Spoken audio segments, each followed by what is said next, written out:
What is up, guys? It is your boy back with another video. And in this video, I'm going to show you how to prepare for and execute any photo or video shoot.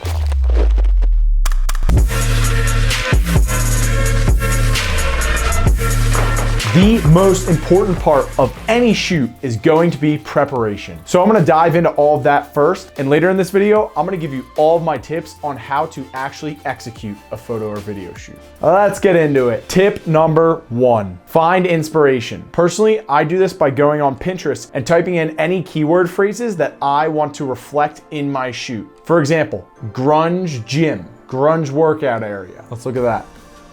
Or badass female runner. This search is gonna spit back some pretty awesome photos that I can now use as inspiration in my shoot. In terms of how things are set up, how people are posed, color scheme, lighting, etc. There's gonna be a lot of things that you'd never imagine to put into a photo that you'll find online with a quick search. Another reason you're gonna need this inspiration is to use it as a mood board for your photographer or videographer. You may hire the greatest photographer in the world, but I don't think any photographers out there also solicit mind reading skills. If you speak with other pictures and colors, there's a better chance that your photographer is gonna fulfill your vision. Literally print out all of those images and put them into a mood board. I bring that to my photographer and I show him everything, and then you could cross off each picture as you get it, so then you know that you got every shot that you needed. In technical terms, this is called a shot list. Your shot list is going to be your Bible on shoot day. What I do and recommend is create an Excel sheet and actually write out each shot. Who is it?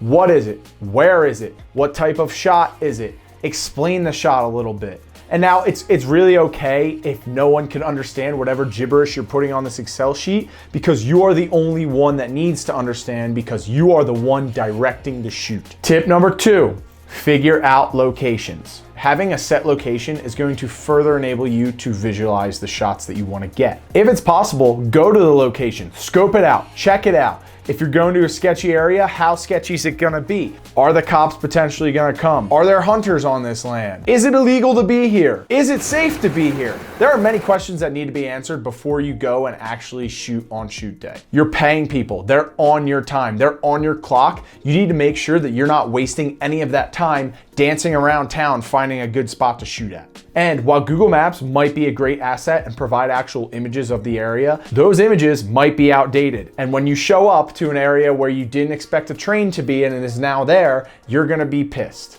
For example, I was shooting at an abandoned train station. I didn't know how sketchy it was. I didn't know if the cops were gonna come. So I went there, scoped it out, and also found a backup spot right near that area that I knew was safe to go and shoot at. Because you look like a pretty big dingus when cops show up and kick you out and you have 8 other models with you shooting. Tip number 3, gather models and photographers. Now, I was balling on a budget, so I had my friends come and model for me. That's fine. I actually thought it was more enjoyable because 1, I had people that supported my mission and what I was trying to accomplish. And 2, I was able to bring in personalities that I knew were parallel with what my brand represented. Yes, they are your friends, but you need to entertain and accommodate them on shoot day. I made sure if people were showing up at 9 a.m. that I had a fat glass of coffee for them and a breakfast sandwich. Additionally, we ordered pizza around 1 p.m. You need to treat your friends like they're your friends and that you're grateful for them to be helping you out. And if they're not your friends, still order pizza and stuff to accommodate them. That will make them want to shoot with you again. Honestly, this shouldn't be a job for your friends. Yes, they are technically working, but it should be fun and it should be an experience. It was a Sunday morning. I had a bunch of friends that went out. They wanted to cure their hangover with taking more shots at 10 a.m. Sure, let's go, guys. Let's get rowdy. Speaking of rowdy, that leads me to tip number 4. As the director, as the creative, as the guy or girl running the show, you must bring the energy to the shoot. Here's what my nutcase ass looked like throughout the entire shoot. There you go. I need a NOS! Hell yeah! Damn! Hell yeah! Energy is seen through the creative and the content that you produce through the shoot. If someone's looking, feeling, is down, that's gonna reflect in whatever your photographer shoots. But if people are hyped, excited, and happy to be there, that's gonna reflect in whatever you shoot as well.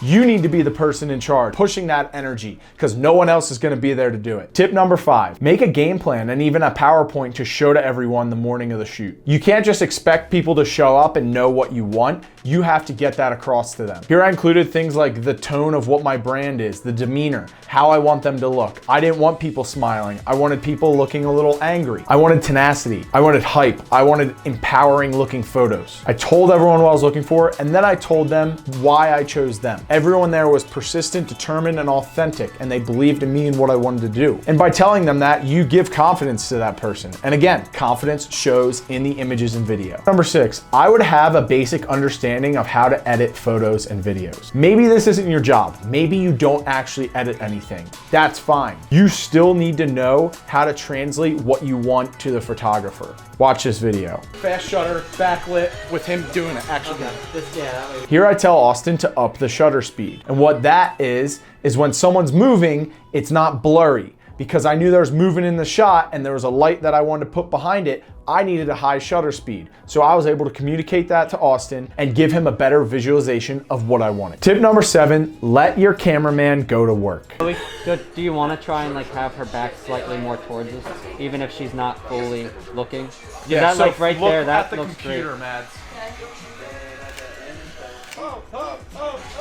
That looks pretty good. Yeah, it does. Like me, you might be a control freak. You might want to be making sure that everything is right all the time. I'm going to tell you to step back. You're hiring these people for a reason. If you try to overcrowd them, if you try to overpower them, you might not get some creative, cool shots that you would have otherwise. And trust me, I've learned that from experience. When I let the photographer chime in and maybe choose to do something other than how I would do it, sometimes you get a better result. Let those people do their job and encourage them to change it up, to do something different as well. Literally tell them in the beginning, hey, I might want to do something one way, but if you have a better idea, please speak up. I want to see what your creative looks like. Tip number 8, experiment with stuff. My aunt bought me this really cool LED wand and we just started screwing around with it and ended up getting some really, really sick shots, as you could see here.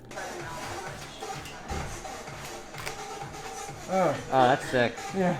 No matter how good you think you may be, there's always a unique, different, and creative way to do whatever you're visualizing. Tip number 9, manage your time. Do not ever rush in the shoot, but if you're taking too long to get a shot, not liking how it's turning out, just scrap it and do something different. Or just totally scrap that shot in general. You only have a certain amount of time in the day to get everything that you want, and there may be a time where you spend too much time in the morning and then it starts raining earlier than you expected. So don't misuse your time. My final tip, have some freaking fun. This is your creative, what you're passionate about, and you're putting your energy and time to. You might as well make it something that's fun and enjoyable. And if you want to shoot with those friends again or those models again, they're not going to want to come back to you unless you're paying them really, really well, unless the shoot was fun. So don't take yourself way too seriously. Get out there, get the job done, but make sure you laugh along the way. All right?